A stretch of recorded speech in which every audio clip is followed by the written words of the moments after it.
नमस्कार दोस्तों, कृष्णा क्लासेस के यूट्यूब चैनल पर आप सभी का स्वागत है। आज हम संविधान के 80 महत्वपूर्ण अनुच्छेद की सूची एक नज़र में लेकर आए हैं आपके लिए। और ये जो सभी अनुच्छेद होंगे वह कुछ एक क्वेश्चन है जिनका जवाब आप देंगे। ये सभी क्वेश्चन दोस्तों हमने HSC CT 2024 को टारगेट किया है और रेलवे के आने वाले एग्ज़ाम NTPC ग्रुप डी व RPF को मद्देनजर रखते हुए लेकर आए हैं। शुरुआत करते हैं अपने पहले क्वेश्चन के साथ। भारत के रक्षा बलों के सर्वोच्च अध्यक्ष कौन हैं? ऑप्शन रहेंगे राष्ट्रपति, रक्षा प्रमुख, प्रधानमंत्री व रक्षा मंत्री। तो इसका जवाब दीजिए कमेंट में जल्दी से जल्दी। तो दोस्तों इसका जवाब रहेगा राष्ट्रपति। जो भारत का राष्ट्रपति है वह भारत के रक्षा बलों का सर्वोच्च अध्यक्ष होता है। थोड़ा बहुत जान लेते हैं राष्ट्रपति के बारे में। तो ये तो क्वेश्चन पूछा ही था। बोल रहा है राष्ट्रपति की शक्तियां भारत के संविधान में अनुच्छेद 52 से लेकर 74 में मौजूद हैं। कुछ एक 52 से 61 बोलेंगे बच्चे। तो दोस्तों ये राष्ट्रपति के अनुच्छेद हैं, लेकिन अनुच्छेद इनसे अलावा भी हैं। लेकिन यहाँ पर क्वेश्चन की राष्ट्रपति की शक्तियां हैं वो 52 से 74 में मौजूद है। जैसे कि अनुच्छेद 72 बोलता है राष्ट्रपति मृत्युदंड को माफ कर सकता है। तो दोस्तों ये भी तो राष्ट्रपति की शक्ति है। ऐसे ही हम बात करेंगे राष्ट्रपति की जो शक्तियां हैं वह अनुच्छेद 52 से 72 में मौजूद रहेंगी। राष्ट्रपति सरकार के विधिक प्रमुख है। जो राष्ट्रपति है सरकार के विधिक प्रमुख है वह भारतीय राज्य के नाम मात्र के प्रमुख है। दोस्तों बोल रहा कि नाम मात्र का प्रमुख कौन है, ये क्वेश्चन डायरेक्ट पूछा जाता है। प्रधानमंत्री सरकार का वास्तविक प्रमुख होता है। जो वास्तविक प्रमुख होता है वो कौन होता है? प्रधानमंत्री है। ये भी क्वेश्चन पूछ लिया जाता है। तो ये दोनों जो क्वेश्चन होंगे इंपॉर्टेंट होंगे, मोस्ट इंपॉर्टेंट।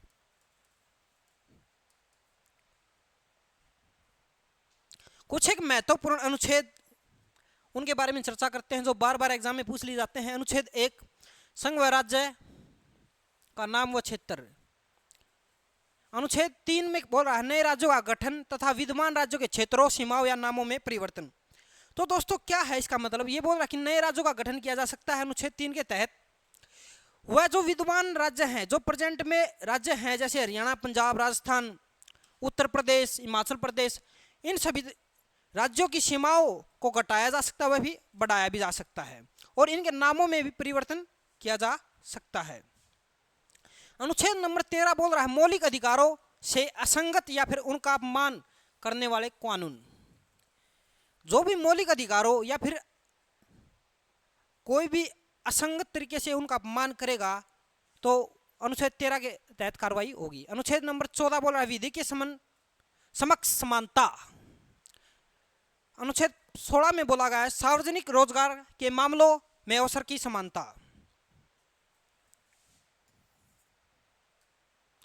उत्तर प्रदेश में कितने लोकसभा क्षेत्र है? ऑप्शन रहेगा 79, 72, 76 व 80। तो इसका जवाब कमेंट में देंगे बच्चे जल्दी से जल्दी। तो इसका राइट आंसर रहेगा बच्चों 80। उत्तर प्रदेश में कुल 80 लोकसभा निर्वाचित क्षेत्र हैं। 80 जो लोकसभा क्षेत्र है ना दोस्तों, उनमें से 17 अनुसूचित जाति के लिए आरक्षित रहेंगे। भारतीय संविधान में अनुच्छेद 79 के प्रावधान के अनुसार लोकसभा संसद का निचला सदन होगा।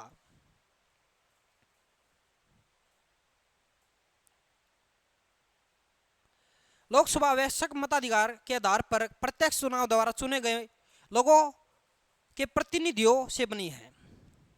बोल रहा जो लोकसभा बनी है ना, यह है वैश्विक मताधिकार के आधार पर जो प्रत्यक्ष चुनाव होता है और उसमें जो लोग चुने जाते हैं ना उनके प्रतिनिधियों से बनी हुई है। संविधान द्वारा परिकल्पित सदन की अधिकतम सदस्य संख्या कितनी होगी? 552। बोल रहा कि जो संविधान के द्वारा लोकसभा में अधिकतम संख्या कितनी हो सकती है? 552। कुछ महत्वपूर्ण अनुच्छेद फिर बात करते हैं उनके बारे में। अनुच्छेद 17 इसमें बोल रहा कि अर्थव्यवस्था अस्पृश्यता का उन्मूलन। अनुच्छेद 19 अभिव्यक्ति की स्वतंत्रता आदि से संबंधित कुछ अधिकारियों का संरक्षण। अनुच्छेद नंबर 21 जीवन और व्यक्तिगत स्वतंत्रता का संरक्षण। अनुच्छेद number 21 a most important question, यहां से बार बार पूछ लिया जाता है, प्रारंभिक शिक्षा का अधिकार। अनुच्छेद नंबर 25 अंतःकरण की स्वतंत्रता और धर्म की अबाध रूप से मनाने, आचरण करने और प्रचार करने की स्वतंत्रता। नेक्स्ट क्वेश्चन देखिएगा, किस अनुच्छेद के तहत संसद संविधान में संशोधन कर सकती है? ऐसा कौन सा अनुच्छेद है जिसके द्वारा संसद संविधान के अंदर संशोधन कर सकती है? अनुच्छेद 374, अनुच्छेद 368, अनुच्छेद 269, अनुच्छेद 74। तो इसका राइट आंसर होगा अनुच्छेद 368। कौन से भाग में है दोस्तों? भाग 20 में है। किस देश से लिया गया है? इसका जवाब आप देंगे कमेंट बॉक्स में। कमेंट बॉक्स में आप इसका जवाब देंगे किस देश से लिया गया है। अनुच्छेद 368 के तहत संविधान में संशोधन कर सकती है, बिल्कुल। भारत के संविधान में संशोधन करना देश के मौलिक कानून या सुरक्षा कानून में संशोधन करने की प्रक्रिया है। संविधान में संशोधन प्रक्रिया भारत के संविधान के भाग 20 अनुच्छेद 368 में निर्धारित है। ये क्वेश्चन बार बार यहाँ इन दोनों से हर कोई भी एग्जाम दे लेना। अब जैसे सीजीएल का एग्जाम चला हुआ, सीजीएल का, एसएससी सीजीएल का, तो भैया मैं गारंटी देता हूं यहां से इन 2 पॉइंट से एक क्वेश्चन आपको लगभग 2 से 3 शिफ्ट में मिलेगा। यह प्रक्रिया भारत के संविधान की पवित्रता को बरकरार रखती है और भारतीय संसद की मनमानी शक्ति पर रोक लगाती है। अनुच्छेद 368 में संशोधन के विभिन्न बिंदुओं पर पालन करने की जाने वाली विधायी प्रक्रिया को निर्धारित नहीं किया जा सकता। तो हमने 4 पॉइंट पढ़े और यहां से क्वेश्चन पूछा जा सकता है। भारत के संविधान में पहला संशोधन किस वर्ष किया गया? तो भाई संशोधन किस आर्टिकल के तहत करते हैं हम? 368। किस भाग में है? भाग 20। भाग 20 और किस देश से लिया है? दक्षिण अफ्रीका।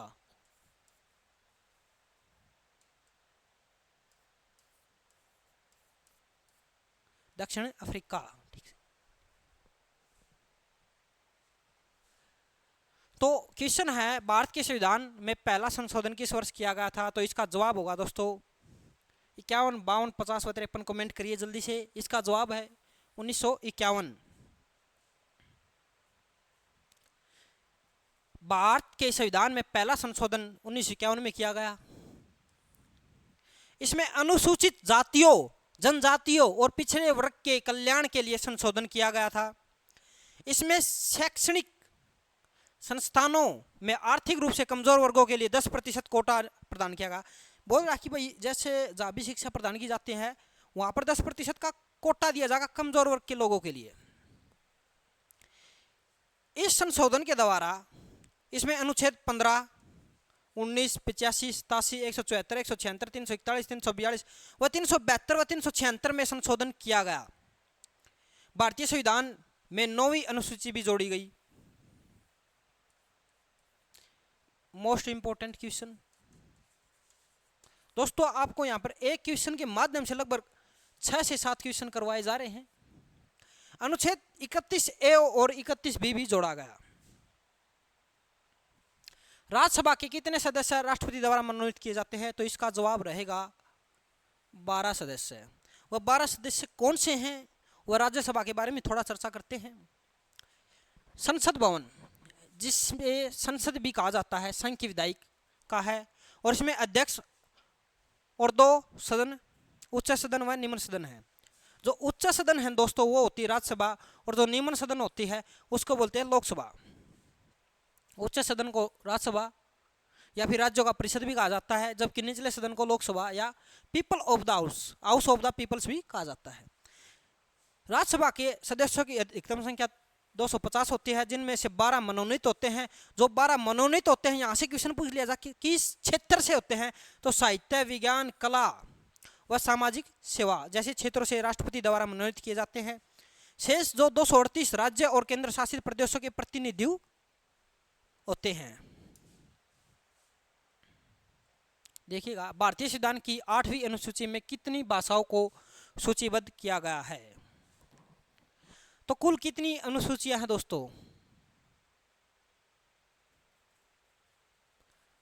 12 अनुसूची हैं। और 8वीं अनुसूची में कितनी भाषाओं को सूचीबद्ध किया गया है? तो इसका जवाब रहेगा 22 भाषाओं को। वे 22 भाषाएं कौन सी हैं, उनके बारे में चर्चा कर लेते हैं। भारतीय संविधान की 8वीं अनुसूची भारतीय संविधान के द्वारा मान्यता प्राप्त आधिकारिक भाषाओं में से संबंधित है। वर्तमान में 22 भाषाओं को भारतीय संविधान द्वारा मान्यता दी गई है, जिसमें से होंगी असमिया, बंगाली, बोडो, डोगरी, गुजराती, हिंदी, कन्नड़, कश्मीरी, कोंकणी, मलयालम, मणिपुरी, मराठी, मैथिली, नेपाली, उड़िया, पंजाबी, संस्कृत, संथाली, सिंधी, तमिल, तेलुगु और इसके नीचे जो हुआ है उर्दू। कौन सी रहेगी? उर्दू। तो दोस्तों एक क्वेश्चन बनता है और बार बार पूछ लिया जाता है, 22 भाषाओं में से कौन सी नहीं है? तो उसमें एक ऑप्शन देता हो अंग्रेजी, इंग्लिश। तो दोस्तों इसको मान्यता प्राप्त नहीं है 22 भाषाओं में। तो आज की क्लास हम यही समाप्त करते हैं दोस्तों। अगर क्लास अच्छी लगी तो चैनल को लाइक, शेयर, सब्सक्राइब जरूर कीजिएगा। जय हिंद, जय भारत दोस्तों।